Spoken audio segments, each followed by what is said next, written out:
Thank you very much, Dr. Vera. Good afternoon once more to everyone, and it's a pleasure to be the one to profile our distinguished son of Africa, a brother, a friend, um, Professor Willie Chinyamurindi, popularly called Willie by his students and colleagues. So briefly, I want to say that it has been a good day, and I hope everyone is enjoying the experience, the second edition of the ASFI virtual conference and bootcamp is bringing to us. I want to thank you all again for joining. Yes, I'm Dr. John Jumali Beya, and I'm an epidemiologist working with the Ministry of Public Health in Yaoundé, Cameroon. Presently, I'm on a short training course at the University of Tampere in Finland on healthcare management. Well, I want to say that Professor Willie's domain is something we all need today in the world, especially where humans have become something else. We are really privileged to have somebody like Professor Willie today, who is a distinguished professor in human and organizational psychology. But before he takes the floor, who really is the son of Africa? So let's revisit his mouth sketch together. We are told that he is a National Research Foundation rated researcher, category C2, working at the University of Fort Hare as a professor within the Department of Business Management, Eastern Cape, South Africa. I'll take a year's outstanding educational career, and I'll just give you a brief about it. He completed the primary school a few decades ago in Zimbabwe before moving to the University of Port Elizabeth, now known as Nelson Mandela University in South Africa, where he obtained his bachelor's degree.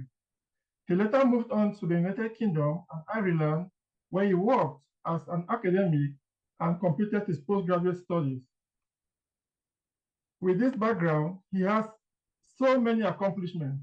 The notable ones, I would say, receiving several awards from professional bodies such as the South African Board for People, Practices, and the Psychological Society.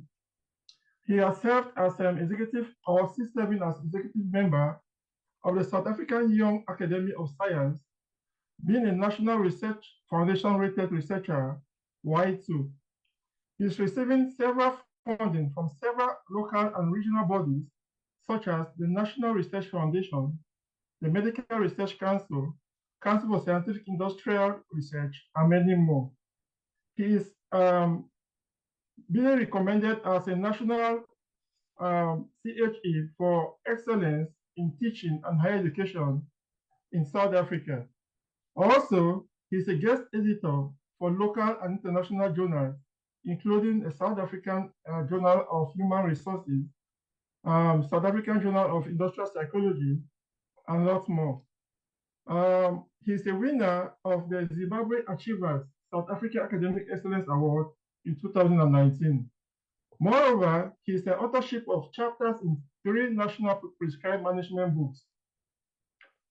We want to look at Professor Willie's presentation, how relevant it is to our current dispensation. Remember, I said that he's the best person we want to have at this time, where human minds are out of place. So his research career so far covers the broad theme of human and organizational capabilities and how they contribute towards the theme of development. This summarily entails that 1, human resource development and organizational psychology, interpretivist research methods, entrepreneurship and strategic management, and above all, teaching practice. He'll be teaching us today definitely. Professor Willie's expertise, which essentially touches the nexus between humans and educational capabilities, becomes important, especially of the role technology and socioeconomic systems play in our society today. Let's remember the keynote speaker, Professor Mawe Aga, 2 days ago, telling us about the philosophy behind the invention of the dynamite for a good cause, but how it was exploited for military purposes. It tells us how human minds are really out of place. Today, we are blessed that we have a psychologist, a human developer, an entrepreneur who will tell us more about who we are and what we ought to do to become a better Africa. In this sense, his research and expertise is relevant to what he will be speaking about, as it centers around making human experiences better through harnessing, improving human development, organizational, and community capabilities. Professor Willie, as we can see the trends today, human mind is really out of place. We know amongst the four factors of production, including land, labor, capital, and entrepreneurship, that labor, human capabilities, is the most challenging to manage. Thank God you are an expert in this domain. You are an African, so we don't need to worry about anything anymore. In this session of my career, my story, Professor Willie will uncover the lead. So please, let's kindly welcome our distinguished son, Professor Willie. Take the tone, take the microphone, and take the podium, our distinguished professor. Thank you.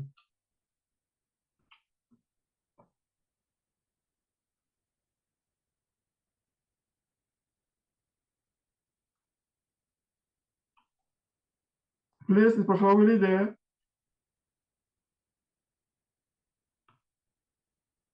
Oh, great. I was muted and I didn't have the rights to do that, but thank you very much, colleagues. I'm sitting in the basement at a conference where I'm presenting, and I've asked for time to just be able to join this very prestigious platform that you've got. And I thank Dr. Bright for all the work that you've done. I got the invitation through a colleague of ours from Fort Hare, Dr. Dumisani Hompashe, and I jumped at the opportunity because I was moved by the fact that it is a platform that is promoting Africa.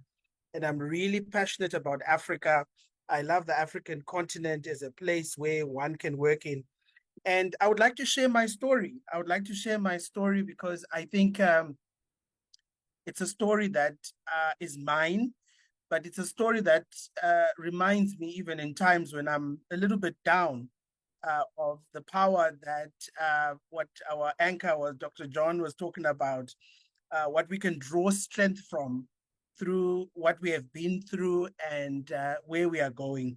So to begin my story, I'll tell you, I work at the University of Fort Hare, which is located in the Eastern Cape province of South Africa. Now, a lot of people would not know the Eastern Cape province of South Africa, but I would mention this is the university that has produced a number of African leaders. Nelson Mandela, your Tambos went there, a number of business leaders as well that are occupying center stage on the African continent. And I have the affiliation with at the University of Fort Hare. Currently, I'm the youngest fully inaugurated professor at the University of Fort Hare. And I will mention issues such as age deliberately, because they will feature predominantly as how I've navigated through structural constraints such as age, even my race, even my nationality to be where I am, which I'll talk about a little bit later on. I'm also excited to also inform you that I have visiting professor status at the United Arab Emirates University. I spent a good 6 months during my sabbatical, somewhere I really loved to be part of that interface. And I work with a number of African universities as well. So some of this information has been mentioned, so I'll definitely skip it. In terms of the interests, I am more what they would call a work psychologist, but I've managed to also fuse aspects such as strategic management to how do we make humans and organizations become better. And I think this is quite fascinating, a question for me, particularly on the African continent, where, you know, my wish and dream is we could have models of African companies that are being replicated globally as part of global companies, rather than what we are seeing as a reverse, where we see a lot of European, Chinese enterprises coming and setting up shop in the African continent. And that's really going to speak to the heart of some of the issues that I would like to talk about, which is a mind shift change. And I think this is where capability development becomes quite crucial. I thought before I get into some tips from my career, I'll show you some of my career in pictures. Just recently, I got a recognition through our Vice Chancellor and Deputy Vice Chancellor for the NRF rating, which is a big thing for us here in South Africa because it's how fellow scholars receive and view the scholarship that you practice as a scholar. And I think this was quite remarkable because I moved from probably the lowest of the ratings to somewhere somewhat mid-career at such a young age. And I'm really, really proud of that achievement. And later on tonight, to show you that I'm passionate about Africa, we will be having a discussion with some young Africans around AI, ethics, and inclusivity. And it's a platform that I'm really looking forward to in actually promoting how we as Africans can be trailblazers on that platform. I recently spoke at an event in Zimbabwe about how Zimbabwe can tap into the role of AI, particularly looking at issues such as robotics, such as, just the AI wave really that we're talking about and how this can be purely fused African intervention and an experience. And then in terms of identity, as mentioned, I'm from Zimbabwe. I'm Zimbabwean. My wife is South African. So this is probably one of the difficult moments where you have to watch Zimbabwe play South Africa and the house is divided. And sadly, Zimbabwe lost that match. But at least it's part of the intercultural nature of how the nexus of interaction we as Africans have amongst each other. One of my favorite individuals, I don't know if anybody would know this gentleman here, is Professor Robert Hinson. He's from Ghana, amazing scholar. I've learned a lot from him as a young scholar. And I always jump at the opportunity when Prof. Hinson comes around in Johannesburg to meet up with him. And I'm just trying to also illustrate here the value that mentorship has in trying to shape the work that we do. I also am very active in writing. I think it's not just academic writing. I love writing for African news titles, newspapers. And I think one of the most widely cited papers is a column I wrote for the Cape Times, which was titled, "Now is the Time for Africa to Influence Global Matters." And the picture, obviously, that you would see there is the picture of Kwame Nkrumah. And we pay homage to illustrious leaders such as these. And I'll tell you also an interesting dimension here. When you write about things you are passionate about, you shouldn't always expect everybody to be excited about what you are excited about. I got a newspaper response of an old white gentleman, and race becomes an important proxy here in South Africa, who wrote criticizing why are we extolling Nkrumah? Most of these African countries are wasting themselves. And I think you welcome the diversity of opinion, but you also would realize also that not everybody sees Africa the same way we do. And other people have given up, and others still have this great hope and excitement about what the continent is about. During COVID, I'll share with you another exciting little passion I developed. I actually learned how to make mocktails. So this is something I always try to do, especially at home, make some mocktails. And I think this was self-taught. And I think they always say the biggest room in the house is the room for improvement. This is just watching a couple of YouTube videos and you start doing some amazing work. And obviously we've got family as an important pillar to support the dream and the vision of the professor. And I'm really grateful for the support I've received from my family over the years, particularly in shaping my career and in me being where I am today. So I want to leave with you 7 tips for the journey. I'm going to switch off my video because, let's leave it on. I want to leave to you 7 tips from my journey, what I've learned. And I've put these tips there. And I hope really they will tell you a little bit about what I am and what I've learned, and how also in view of the challenge Dr. John has given me, how Africa can become better. Particularly those who are in the academic circles, I think publishing for impact has become very important. And I think we need to also speak the language of not just the journals, but also the practitioner and the policy press. There are two concepts I've learned, and it's the concepts of reach and the concept of depth. And I think any African scholar who would like to have their work have that type of impact must be striving for those two things. Reach is asking yourself, who do I want to read my work? Depth for me is how far am I willing to go so that this audience can see this work? And I think the lesson I've learned over the years is we have so much writing going on. I mean, there are debates here in the South African continent, in the South Africa country as a country, that we are doing too much research, which is translating to little or no practitioner and policy ramifications. So publishing for impact for me is also being patient and not being driven by the numbers game. I mentor early career scholars who keep on coming to me and saying, Prof, my target for this year is to publish 40 papers, 50 papers. And they're talking about it as a number, as a numeric number, as a digit. But asking yourself the question, what does this mean in view of achieving goals and aspirations of impact? And that's why I think as Africans, we ought to be talking a lot about how impactful is our work to this continent that we are in. So it's a quality game. It's not a game of numbers. It's really a game of enhancing the quality of the work that we do. And impact also for me has entailed working with also those people who are like-minded. I probably have made a resolution, having stayed in the UK and in Ireland, that I'm not fascinated by going to a conference in the UK or Ireland or anywhere else out of the African continent.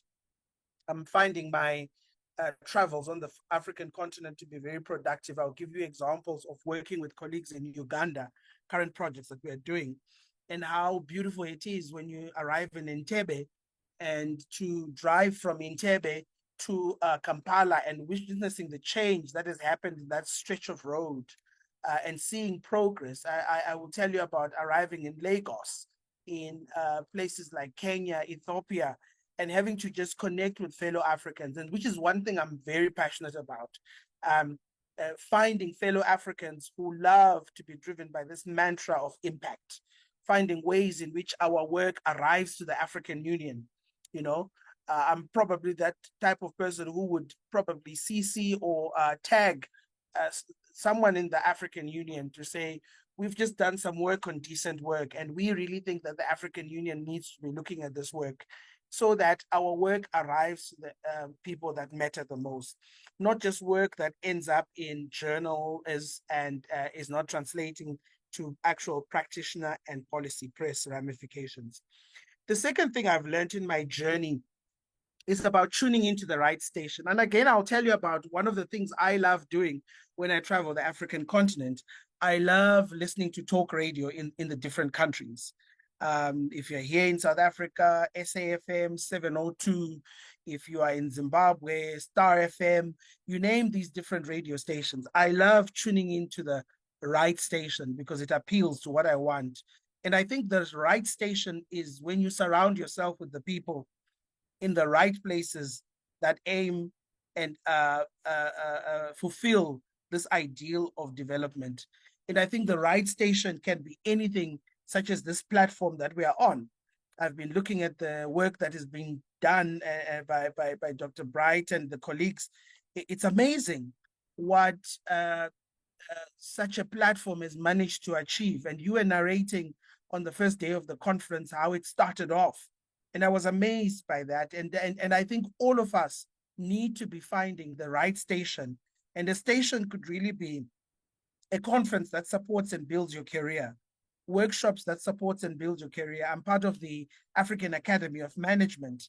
And one of the things I enjoy about being part of the African Academy of Management, I'm exposed to amazing scholars on the African continent and in the African diaspora, who are people that I'm currently working with and interacting with as part of my work. So the right station are people that support and build your career. Take up, if you can, responsibilities where you also can support and build someone else's career. I mean, this idea that the pull him down, pull her down syndrome should really stop. we should be finding ways and platforms of expression that allow us to be able to promote each other's work, promote each other's careers. Intentionality here becomes crucial, because if you are intentional about building someone else, others will also be intentional about building you. And that's what I've learned. It's a law of reciprocation. The energy you build in others comes back to you as a person. And so what I've done is I get approached all the time to be a mentor, to assist people, and also I get to approach people themselves, other people, to be able to uh, ask them to be able to assist and mentor me, so that I surround myself to the right station to help my development. Number two, I think it is important, and we would call this mentorship, to create a pipeline. And I think we can call it a pipeline because of its term in referring to the students we work with. But these are people that I'm noticing, my honors, masters, postdoctoral fellows. They are people who I am now working with as colleagues now, people who I would have started working with as honors students 10 years ago, master students. So the pipeline becomes important. The pipeline is really people who you work with. Respect those people. And I think here in South Africa, we have a phenomenon where we are struggling, where postdoctoral fellows are the most abused people. I mean, a mentor can meet a fellow in the hallway, and instead of asking how you are, how's the family, all they want to know, where are my publications? You should be sitting at your desk producing publications. So make sure that all the work that we do is a measure of respect and decorum to the other person. Remember, the pipeline potentially assists our development. So if you create a pipeline of different people you work with in different African continents, it's as good as that parable that is told of the farmer who spreads their seed across the field, because you're widening your reach. And it must be, and I do repeat, I'm not arguing for relationships of exploitation. It must be mutually beneficial to the other party as well. Number four, I think as Africans, we should be applying for research funding, big research grants, and we need to make sense of the sense.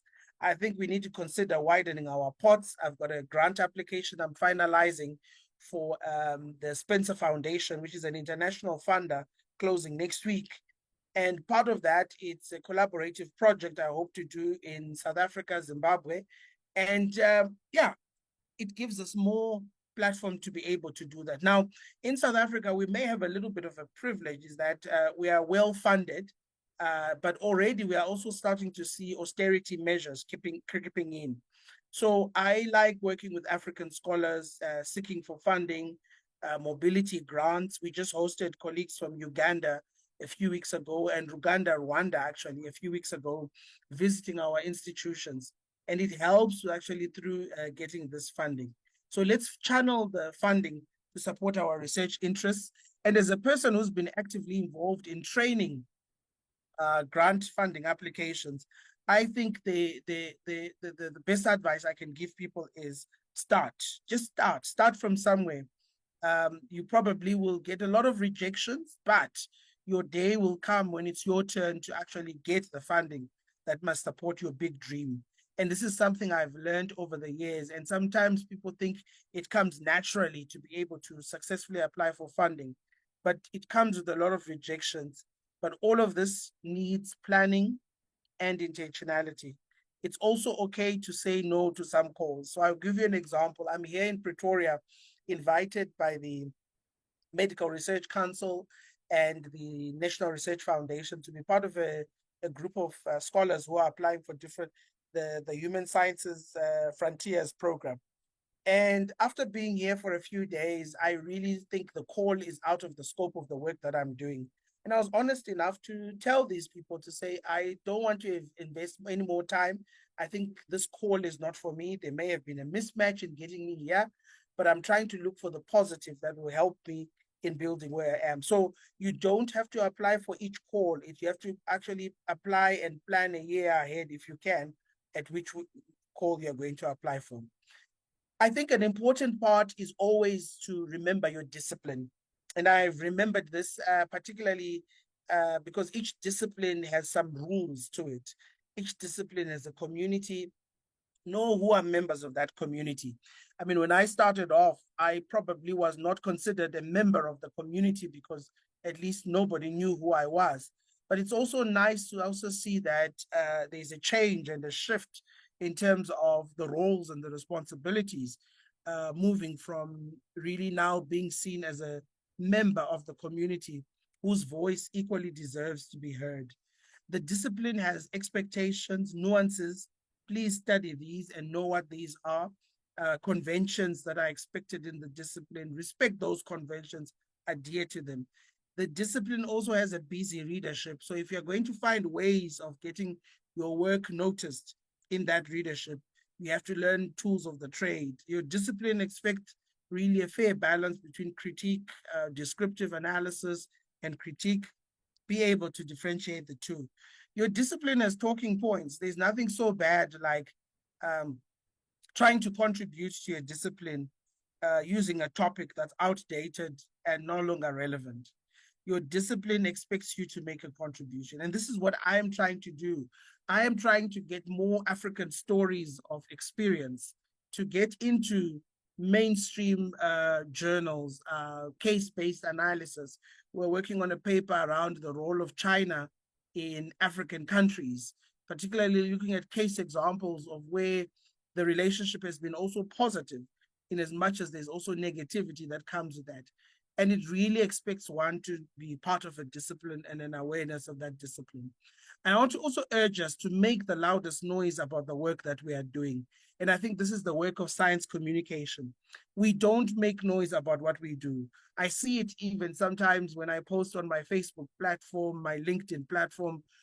People who follow me on both platforms, some have come and complained, but why do you post always about the work that you're doing on both platforms? And my answer to this is simple. The work I do is my work. And I love making noise about it. And it's gotten me quite a number of opportunities, media engagement platforms. So science communication is mandatory. It's mandatory because it makes us be aware of the science that we're doing. Platforms such as the conversation, blogging, use of social media platforms to share the work. But here's the last point, Dr. John and Prof. Bright, that I think has been the most crucial lesson I have learned. And the last point concerns our health. The gentleman that you see there is the late Professor Bongani Mayosi, who sadly succumbed to suicide and had been going through a lot. He was an NRF-rated A scientist, but sadly, is no longer with us. I think we are more than just the papers we write. We also need to acknowledge our humanity and especially our health. And this has come through in a very scary pattern for me because recently I was diagnosed as having high blood pressure. And having high blood pressure now means I watch what I eat. I don't have to eat junk. I have to exercise more. I'm careful. I know when to switch off the laptop and, moderating hours of work. And that's what's important. We need to take care of our health. It will be futile that we are talking about Africa, the Africa that we want to build. And yet Africans are wasting away mentally and physically. So take time out, visit the gym.